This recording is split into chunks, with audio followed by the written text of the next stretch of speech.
Good morning students. आज का हमारा टॉपिक है लॉ ऑफ डिमांड यानी मांग का नियम। क्या है मांग का नियम? अन्य बातें समान रहने पर जब किसी वस्तु की अपनी कीमत कम होती है तो उसकी मांग बढ़ जाती है तथा कीमत बढ़ती है तो मांग कम हो जाती है। यानी ये क्या कहता है कि अन्य बातें समान रहने पर जब किसी वस्तु की अपनी कीमत कम होती है तो उसकी मांग बढ़ जाती है और कीमत के बढ़ने पर उस वस्तु की मांग कम हो जाती है। यानी हम देखें तो अर्थात मांगी गई जो मात्रा है और कीमत, उन दोनों के बीच उल्टा संबंध है, इनवर्स रिलेशन है। इसको हम एक तालिका के माध्यम से समझेंगे कि जैसे ये मांग तालिका तैयार की गई है। Px प्राइस ऑफ x, कोई भी कॉमोडिटी आप आइसक्रीम मान लिया आइसक्रीम है, उसकी कीमत 4 रुपये है और जब 4 रुपये कीमत है तब हम उसकी डिमांड करते हैं यानी मांग करते हैं 1 इकाई की। लेकिन जैसे ही उसकी कीमत कम होती है, कम होने पर अब हम उसकी मांग जो है वो 2 इकाई की करते हैं और जैसे ही उसकी कीमत और कम होती है, 2 रुपये हो जाती है, तब हम उसकी मांग जो है वो 3 इकाई की करते हैं और जब उसकी कीमत कम होकर और 1 रुपया हो जाती है तब हम उसकी 4 इकाइयों की मांग करते हैं। यानी क्या शो करती है ये तालिका?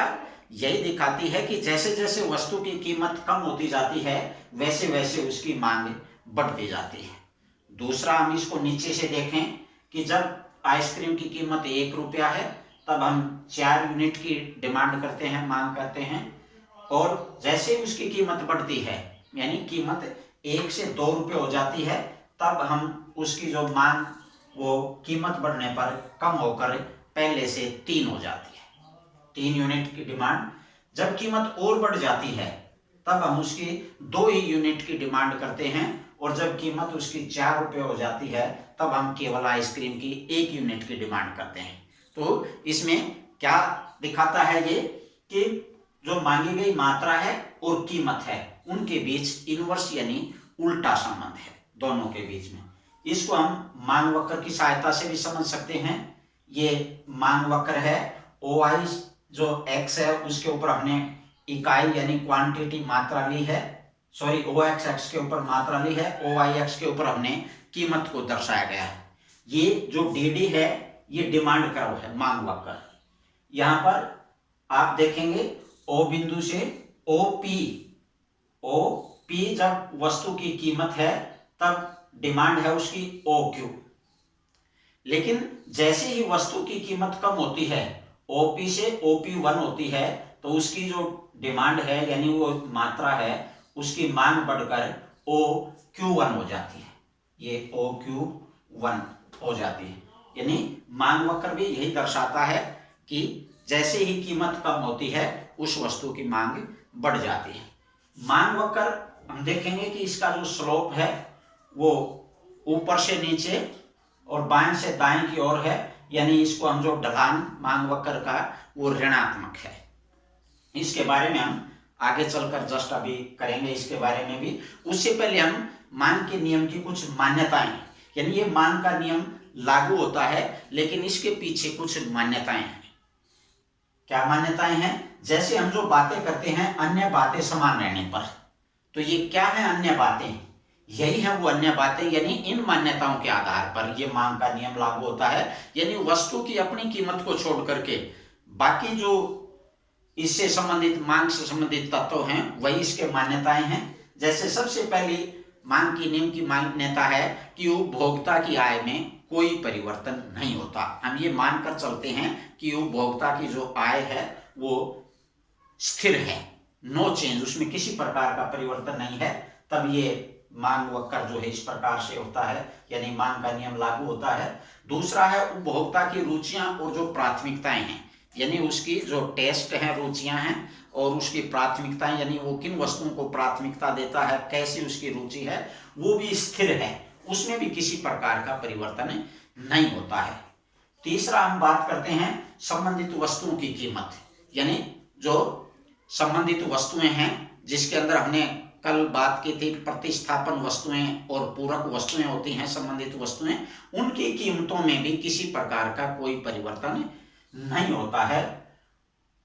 अगला पॉइंट है, भविष्य में परिवर्तन की संभावना नहीं, यानी भविष्य में, निकट भविष्य में कीमतों में किसी प्रकार के परिवर्तन की कोई संभावना नहीं है, यानी न तो कीमतें बढ़ने की संभावना है और न ही कीमतें कम होने की संभावना है। तो उन परिस्थितियों में लागू होता है ये मांग का नियम, यानी सामान्य जो वस्तुएं हैं उनके ऊपर लागू होता है।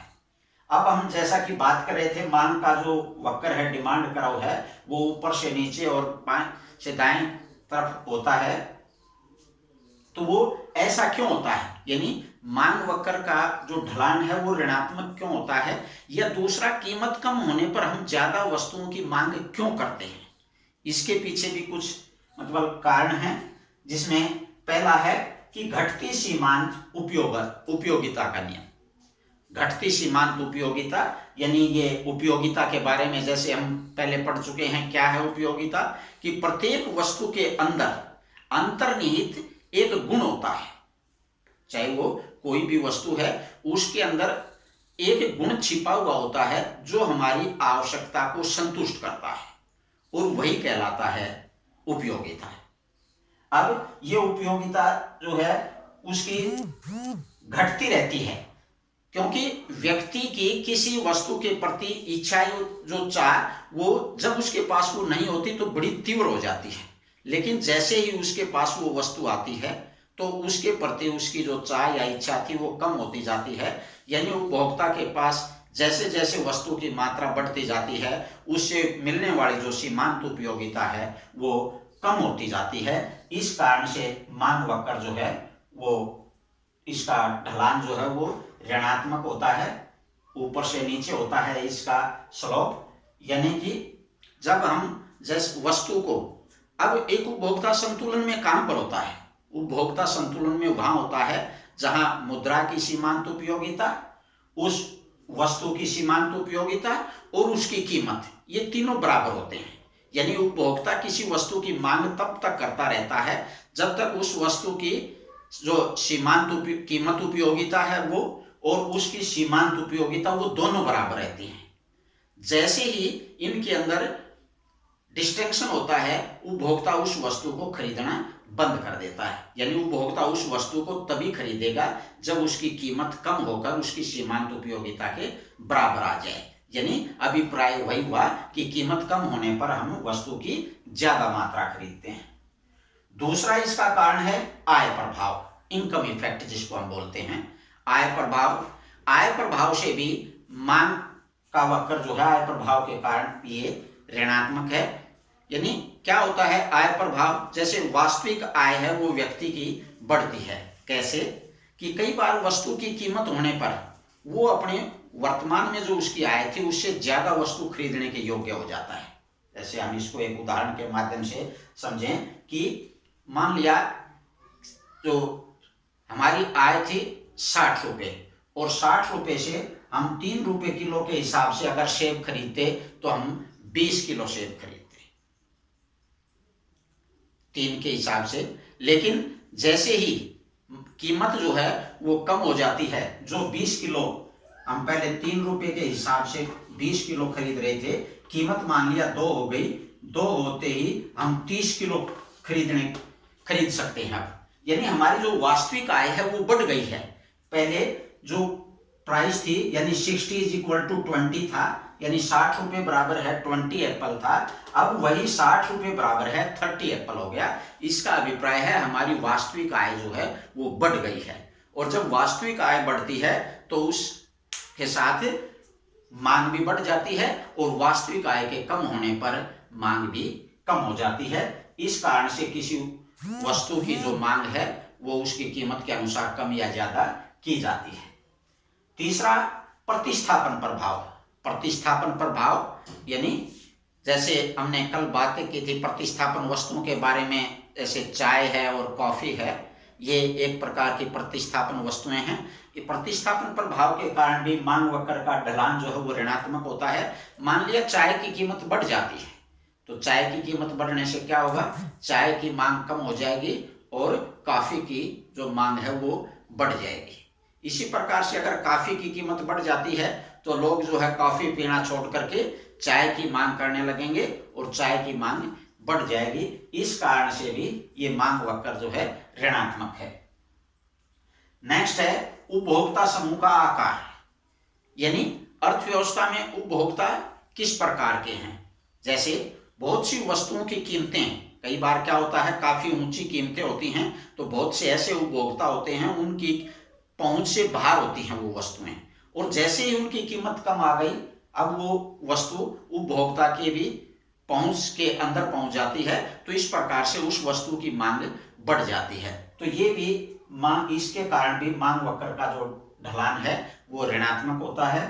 अगला पॉइंट है विभिन्न उपयोग, यानी बहुत सी ऐसी वस्तुएं होती हैं जिनके अलग अलग यूज होते हैं। जैसे अगर हम इसमें एक उदाहरण लेते हैं चना जो मनुष्य भी इसका प्रयोग करते हैं खाने में, और ये घोड़ों या पशुओं को भी खिलाया जाता है। लेकिन अगर इसकी कीमत बढ़ जाती है तब हम इसका जो मुख्य यूज है यानी पशुओं के लिए हम बंद कर देंगे, केवल मनुष्यों तक ही सीमित हो जाएगा। तो इस कारण से हम ये देखते हैं कि ये मांग वक्र का ढलान जो है वो ऋणात्मक होता है। तो ये कारण थे मांग वक्र का जो ऋणात्मक ढलान के, या किसी वस्तु की कीमत कम होने पर हम उसकी मांग क्यों बढ़ जाती है। तो ये कारण जो हमने 5 कारण गिनवाए ये थे। अब कुछ वस्तुएं ऐसी हैं जिनके ऊपर मांग का नियम लागू नहीं होता है, यानी इसके भी कुछ अपवाद हैं। इसका सबसे पहले जो वेवलेन था, अर्थशास्त्री रहे हैं, उन्होंने इसके बारे में बताया था कि ये जो मांग का नियम है वो सामान्य वस्तुओं पर ही लागू होता है, किन पर लागू नहीं होता वो।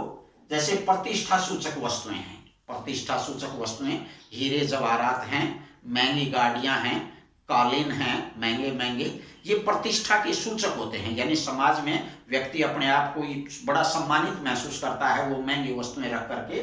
तो ये इस प्रकार की वस्तुएं होती हैं, इनके अंदर जो जितनी महंगी होती हैं इनकी मांग उतनी ही बढ़ती जाती है। ये जितनी सस्ती होती हैं तो जो इनके उपभोक्ता है वो इनको खरीदना बंद कर देते हैं, इससे मांग कम हो जाती है। तो इनके ऊपर इसलिए लागू नहीं हुआ क्योंकि यहाँ पर हम देखेंगे जो इस प्रकार की जो वस्तुएं हैं इनका मांग वक्र होता है नीचे से ऊपर की ओर, यानी ये जो ऊपर से नीचे था, ये आप देखेंगे कि इन वस्तुओं का जैसे जैसे मान लिया कीमत ये थी, ये कीमत थी तो इसकी मांग ये थी, इस वस्तु की कीमत बढ़कर ये हो गई, इसकी मांग भी बढ़ जाती है। कीमत और बढ़ती है तो इसकी मांग भी और बढ़ जाती है। ये जो डी कर्व है ये जो इस प्रकार की वस्तुएं हैं प्रतिष्ठा सूचक वस्तुएं, उनकी मांग को दर्शाता है। फिर है अज्ञानता, यानी कई बार उपभोक्ता जो है वो अज्ञानतावश भी वस्तुओं की जो है मांग करता है।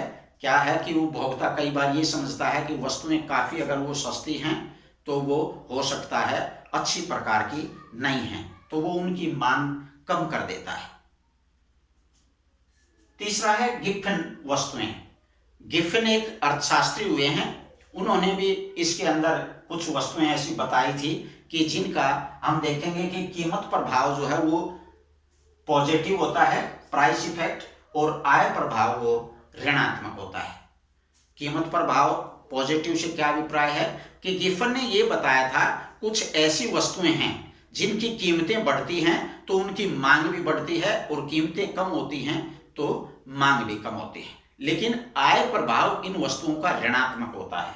आय प्रभाव ऋणात्मक से क्या अभिप्राय है कि जैसे उपभोक्ता की आय बढ़ती है, उसकी इनकम बढ़ती है, तो उन वस्तुओं की मांग कम हो जाती है, क्योंकि आय बढ़ने पर उपभोक्ता सस्ती वस्तुओं से हटकर महंगी वस्तुओं की तरफ चला जाता है। तो इस कारण इन वस्तुओं पर भी, यानी जो वस्तुएं, इनको हम घटिया नहीं कह सकते कि घटिया वस्तुओं पर यह नियम लागू नहीं होता है, नहीं। गिफ्टन ने इन वस्तुओं को भी 2 भागों में बांटा है, एक तो गिफ्टन वस्तुएं हैं और एक निम्न कोटि की, जिनको हम निम्न कोटि की निचले दर्जे की वस्तुएं कह सकते हैं, वो होती हैं। निचले दर्जे की जो वस्तुएं हैं उनका प्राइस इफेक्ट भी नेगेटिव होता है, यानी दोनों के अंदर जो निम्न कोटि की वस्तुएं और गिफ्टन वस्तुएं हैं उनमें यही अंतर है कि दोनों का आय प्रभाव तो ऋणात्मक होता है, लेकिन कीमत प्रभाव गिफ्टन वस्तुओं में पॉजिटिव होता है, धनात्मक होता है, और निम्न कोटि की वस्तुओं के अंदर ऋणात्मक होता है। ये इन दोनों के बीच का अंतर है। यानी गिब्सन ने यही बताया था कि कुछ वस्तुएं ऐसी हैं जिनकी कीमतें कम होती हैं तो उनकी मांग भी कम होती है, और कीमतें बढ़ती हैं तो मांग भी बढ़ती है। यानी उन दोनों के बीच में डायरेक्ट रिलेशन होता है, धनात्मक संबंध होता है। तो इस प्रकार की वस्तुओं के ऊपर मांग का नियम लागू नहीं होता है। तो ये था हमारा आज का जो टॉपिक मांग के नियम के बारे में। धन्यवाद।